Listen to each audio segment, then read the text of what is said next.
Welcome to Wayne County Connection. I'm your host, Michael Sweigart. Thank you for joining me again as we promote Wayne County as a great place to work, live, and play. You know, there are many individuals and agencies in Wayne County sharing their expertise, their opinions, their interests, their passions, their abilities to promote Wayne County and to make opportunities to make Wayne County a better place or to build on our foundation and our past to have a better future. And we like to encourage you to get connected with those individuals so that you can also do your part to make Wayne County a great place to work, live, and play. You know, you can find out a lot about today's program and about other programs by visiting our website at waynet.org/cc.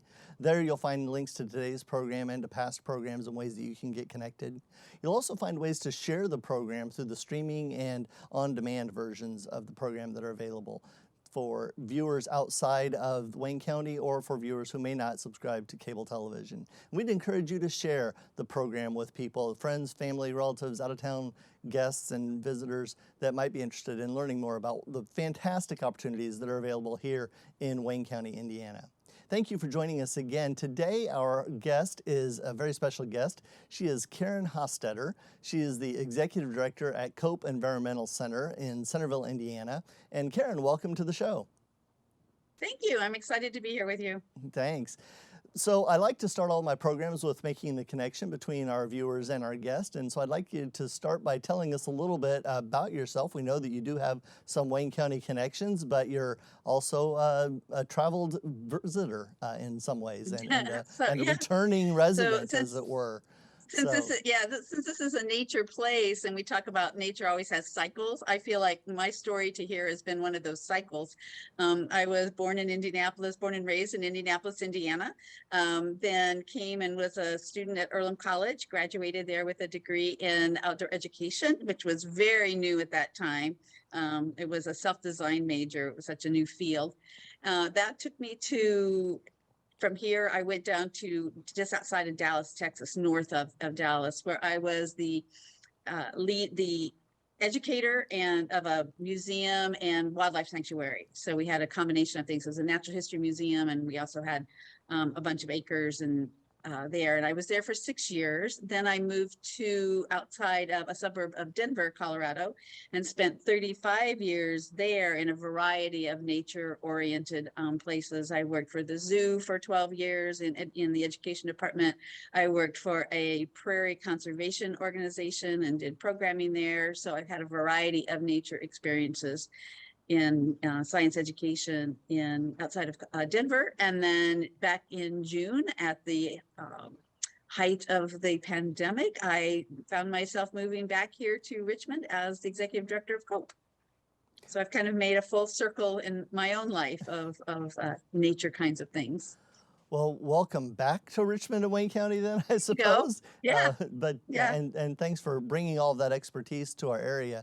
You bring a host and a wide variety of experience in outdoor education to one of the premier environmental education facilities in East Central Indiana. And here in Wayne County, we're privileged to have two, but tell us a little bit more for those who may not know about the Cope Environmental Center. Give us a kind of a 30,000-foot view of what's going on over there. Sure. Well, I think that one of the things that fascinates me about Cope is that people don't realize what a unique place it is that they have in their community.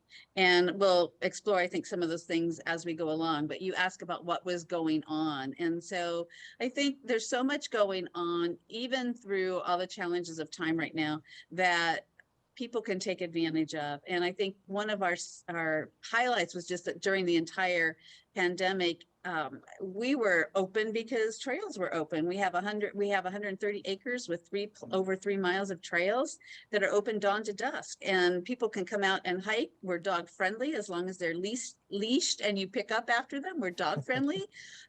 We are little tiny kid friendly. We've got what's called a naturescape, a nature-based playground out here. So the outdoors, a way to connect. And one of the things I found living out here is there's actually a lot of outdoor trail spaces in Wayne County. And I find that really a nice thing. You don't have to go to just one place all the time. There's a variety of places to go. And I want to make sure that people know they can come out here as well. We have our trails go through the prairies, they go by ponds, they go through the forest. So there's a variety of kinds of places to hike as well. If you want to come out and explore some of our other options, we have ongoing programming. We do monthly programs for parents with preschoolers, little toddlers. We have a monthly program for them. We've got once a month, a Saturday hike that families can come out and go a different topic each month and go out in the woods and explore with one of our naturalists. We've got full moon hikes. Every full moon, you can come out and experience the outdoors here at dark, which is, like I say, trails are open dawn to dusk, so that's a unique time to be able to come experience nighttime out here. Those are a lot of our ongoing programs that people can take part in. And then we offer a wide variety of special opportunities for education, where we have guest people in to lead special programs on a huge variety of topics, some for kids, some for families, some for adults. So those are kind of ongoing ways to connect here. That is a huge amount of information there that you've given us about a lot of activities that are going on at Cope Environmental Center. You started, though, by saying what a unique opportunity it is and what a unique experience it is here. It's not just unique to East Central Indiana, but it's unique in the country. There aren't very many places like the Cope Environmental Center. But it's not really a very old facility. If you would give us a little bit of a history and a background of the Environmental Center and and the kind of focus and how it is unique. So one of the things that I really embrace and like about here is this whole story of how it got to be. Mm-hmm. And I think that that's something that probably this community can embrace and feel real proud about. We often talk in the world about how one person's dreams can become something magnificent if you just pursue them. And this is an example of that. So the history, it's called the Cope Environmental Center because one of three founders, it was Jim Cope and his wife Helen. Jim was a professor at Earlham. He lived on the property. He had about 30 acres and decided that after he had retired, he was very much into conifers and Christmas. He had a little white pine Christmas tree farm, and he was a bat researcher, very well known for his research in the state of Indiana on the endangered Indiana bat. His wife, Helen, after she retired from teaching in Centerville, was very interested in the whole sustainable living. And as they put all their interests together, they were like, we don't want our property to become just sold and gone and whatever. We want to keep it. And so they started looking into how do we gift that to some organization, some process. Around the same time, Lucky Ward, who was also a professor at Earlham, Gertrude Ward, a professor at Earlham in the biology department, she had neighboring property. She had 100 acres, and they decided to pool their acreage and have a 130-acre plot of land.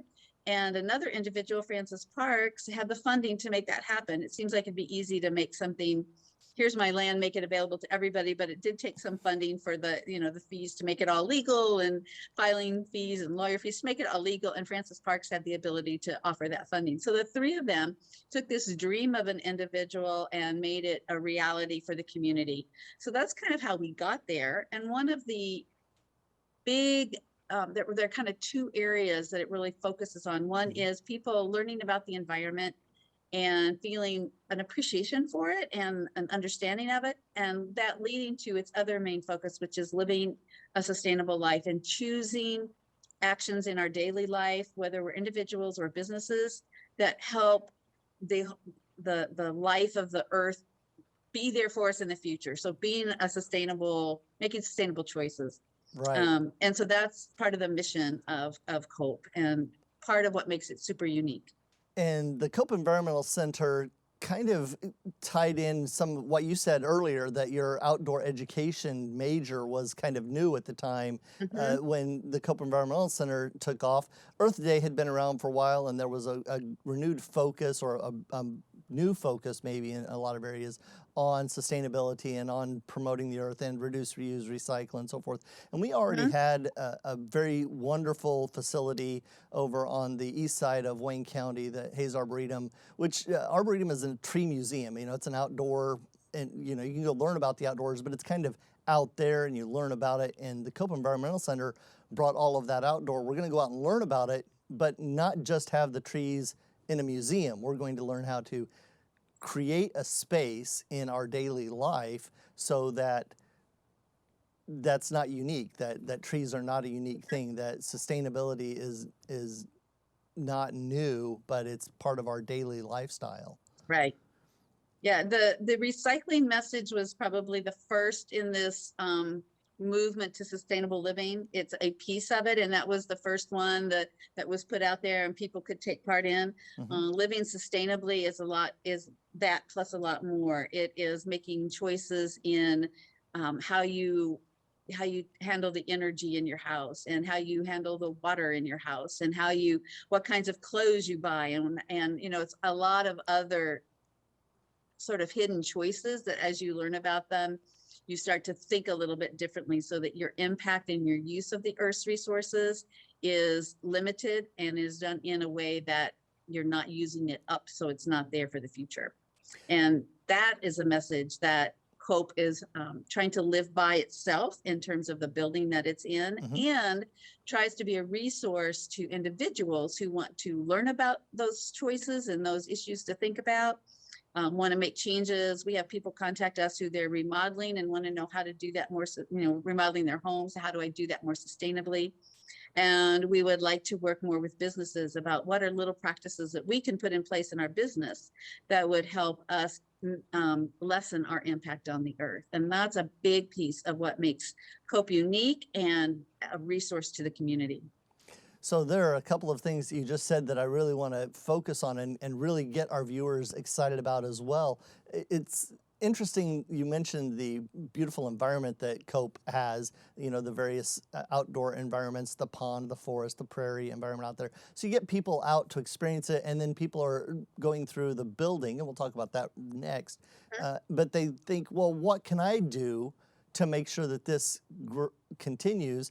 And COPE has the answer to that. Let's talk about the building first. There's a really unique facility out there. The main center is a living building. Can you tell us what that is and why that's important? Sure. So about 9-ish years ago, the COPE had totally outgrown its functional space on the south side of the property, the old homestead area. They totally outgrown its function, the ability to function out of that. And they wanted to build a new building that fit with the mission. And in doing the research, they looked into LEED buildings, and many viewers may have seen those signs up, have heard of LEED buildings. But the board, what they wanted, and the staff wanted something more stringent than LEED. And what they found was the International Living Futures Institute. And that has their own program, which people describe it as being LEED on steroids. And so it's much more stringent.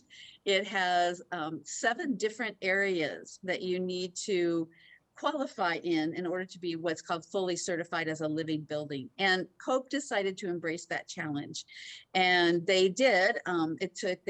Then they're planning about 4 years to plan and build the building. They moved into it about 5 years ago, and just in May received final approval of being a fully certified building. There are only 29 of them. We were the 29th one in the country, in the world. There are 29 in the world, right? And we're the only one in Indiana. The closest ones are now in Michigan and Pennsylvania. So it's not that we're the only one in Indiana. We're the only one in, you know, a region, in an area.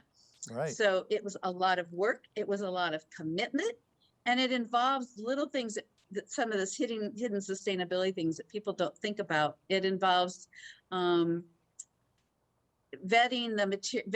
every single ingredient that went into every single building material here, so that nothing was giving off poisonous gases, for example. So there's no vinyl in the building. There's no PVC piping in the building.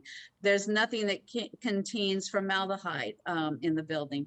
The concrete here is a special formula so that it wasn't putting any gases in the building. So things that you don't think about, that they're being very intentional in terms of having a healthy building for people that work in it and visit.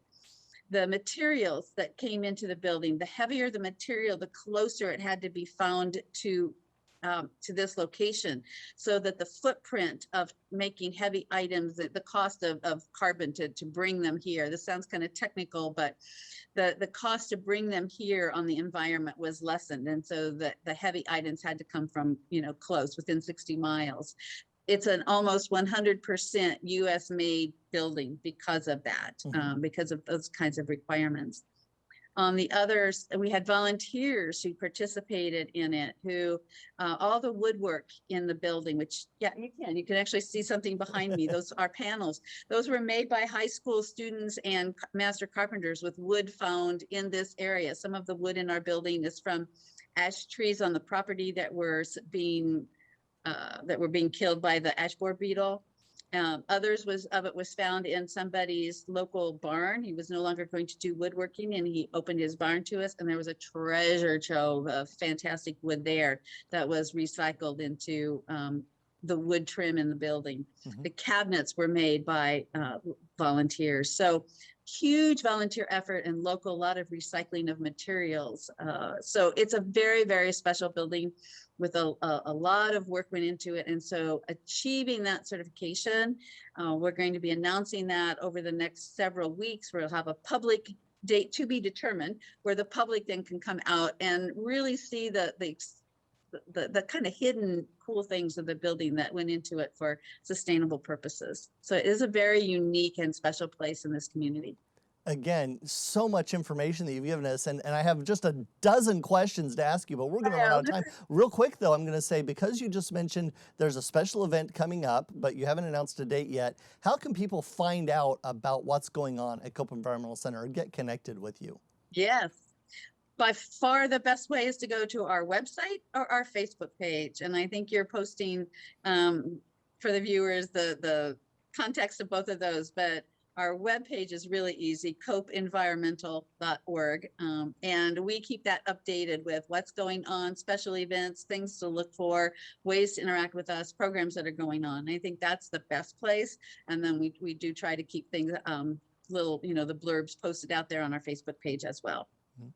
And it's important also to know that you have a calendar of events that are coming up, so people can actually scroll by month and see those events that you mentioned earlier, like the toddler time or the hikes and so forth that are going on, and when those are scheduled.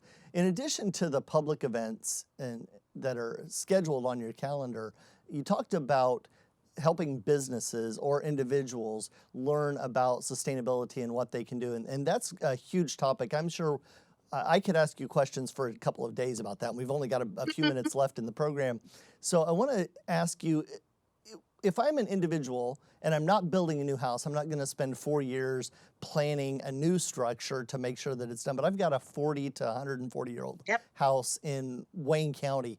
What can I do to improve my sustainability, make it a more efficient home so I'm using less resources, and how can you help me with that? If you want to contact us and with specific, what is my remodeling project, we're totally happy to work with you on that. But even knowing what products, I'm redoing my bathroom, what brand of products are going to be the best in there to put in there. And I won't mention brands here, but we can help you with those kinds of brands that are made in America, so you're not paying international kinds of freight and carbon footprint there, or have better, where we know from our vetting process, are lower in toxins in terms of what they're putting into your house. We can help you with that. We have some companies that we can refer you to that might, if you're interested in adding solar to your house, we can help you with some connections to help pursue that avenue. So we can be a resource to you based on your remodeling project as to what things you might consider. And sometimes it's as simple as it might be your landscaping. Maybe you want to re-landscape, and what are some native plants that you can use that handle the water amounts that we have here? Or what are ways to capture rainwater and not have to use your hose and water by hand, but we can help you with systems for rain gardens and capturing rainwater for watering. Those are the kinds of resources that we can be to the community. And Karin, say I'm a small business owner and I want to not only make a better program for my business, but also help my employees understand some of the ways that they can make a positive impact. Do you have programs for those individuals and small agencies? We can definitely come and have conversations and see what is currently being done and what are simple steps that they could do that might move it forward. You'd be surprised how many businesses don't recycle. They just haven't thought about, how do I set up a recycling program, from just paper to the drinks that their staff bring in for lunch, whether it's plastic bottles or aluminum bottles. I mean, we do bottle caps here, and so helping them just think that through, and how could we put a system in that's manageable and sustainable within our business practices. Also looking at their landscaping, what kinds of landscaping do they have around there, and is there a way to make it less water intensive? So it kind of depends on what they're already doing, and then we can help them move to a next step. There are businesses that are already using, in the food industry, using compostable for takeouts, using compostable paper bowls and things like that, and plastic, as opposed to non-recyclable plastic or styrofoam. That's something that we can suggest. It might cost them a few cents more, but their impact on the environment, or even if they just make it a choice for people with takeout, do y'all want earth friendly or do you want landfill for your, so they could pass that cost on. But those are some things that we can talk to them about. Right, and there are already businesses in the area that are starting to make those choices for themselves and for their customers, and it's making a positive impact. And every small step helps, right? I mean, that's exactly right. Yeah. So I don't have the statistics in front of me, but I have heard statistics that if each person did, one tiny thing once a week, and everybody did it, what a huge impact that becomes. And so those people should never think my little step's not going to matter, because it really does. So there are a couple of things that are coming to mind as we're coming to the close of our program. And one of them is, sounds like a great agency out here in Centerville, right there in the heart of Wayne County. How can I get involved? What can I do to be a part of this, other than just coming out and hiking a trail? I think you can take part in hiking, you can take part in programs and special events, but another huge need that we have is for volunteers. And volunteers, you can come out and work a schedule out with us that is, a regular, I want to come out once a week, or I want to come out once a month. And we need volunteers to work on trails. This 130 acres out here takes a lot of work we do a lot with invasive species removal, and that's a hand job. You just go in and cut stuff out, and and the rains and things knock down branches and trees. So just trail and land management or maintenance is one of the things we need. We need help with the front desk administrative work. We need people who want to come and help us greet the public and get out mailings and some indoor administrative work. And then we also need people who want to interact with the public in educational ways and help with our school field trips, help with our programs, help with our summer, our camps for kids. Some people may want to just be an assistant, and others may want to actually say, I want to lead a class. I want to teach and lead a program. We need both of them, but we need people who are interested in education. So those are kind of the three big areas that we really can use volunteers for. And of course, there's always a need for fundraising. We know that here, as this program is coming on the air at the end of August and beginning of September, you're finishing a big fundraising event, but there's always an opportunity for that as well. And you mentioned it early in the program, and it's really great to have those activities available. The hiking, there's no fee to come out. It's not like it's a $5 to go hike the trail or something, but there is maintenance and ongoing sustainability for the property that needs to be managed. And so if you're interested and want to be an angel donor, they'd love you, or whatever you can do along We those definitely regards. will not turn away the money, the donations that way either. We'll totally accept those. Right. But it's just great to be involved, and maybe the way that you get involved is just partake in a program. Karin, as we come down, we've only got a couple of minutes left in our program. What's one of the wow factors of the Cope Environmental Center? You've talked about the living building. That's unique in the region. It's really huge. But what's one of the things that might impact someone, say, with a small family, a young family that comes out? I think that we really are a true community family serving organization. We have something for every single age. And I don't know whether that's wow, but it's real. We really do have that. Our community wow factor is the building and our emphasis in sustainability. But we do have something for everybody. And if you don't see it, you don't see something that meets your needs, come tell us, because we will make sure that you're not going to be the only one. We're going to find something that we do that fits our mission, that does meet your needs and interests. And again, we talked about you mentioned earlier Lucky Ward and the project. Her home was actually remodeled, and so there are some projects in there that people could see how they could take an existing property and make some significant changes that would make a real impact on not only their daily life, but on our environment going forward.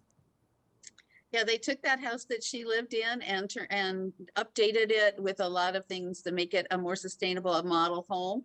And you want a wow factor, I guess. I am currently renting that house. And so I live right here on the property in her home, which is a really neat, it's fun to have that, to be a piece of that little history.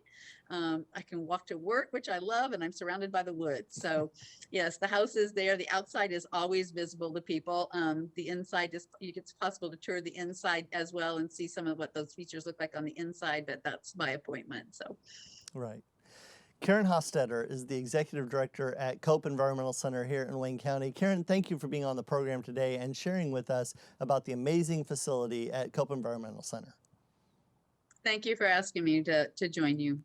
And best luck, best wishes for your continued success out there. And we'd like to encourage you to get involved. Go meet Karin or the other staff. Become part of the volunteer staff out there at Cope Environmental Center, just off Airport Road. There are a couple of entrances. Go out and take part in the facilities and the activities that are available. Find out what's going on that you could be a part of to make Wayne County a great place to work, live, and play. Again, visit our website at waynet.org/cc for additional information. I'd like to thank you for watching again this program. Thank our producer and director, and thank our program coordinators here at Whitewater Community Television. I'm your host, Michael Sweigart. Thanks for watching. We'll see you next month.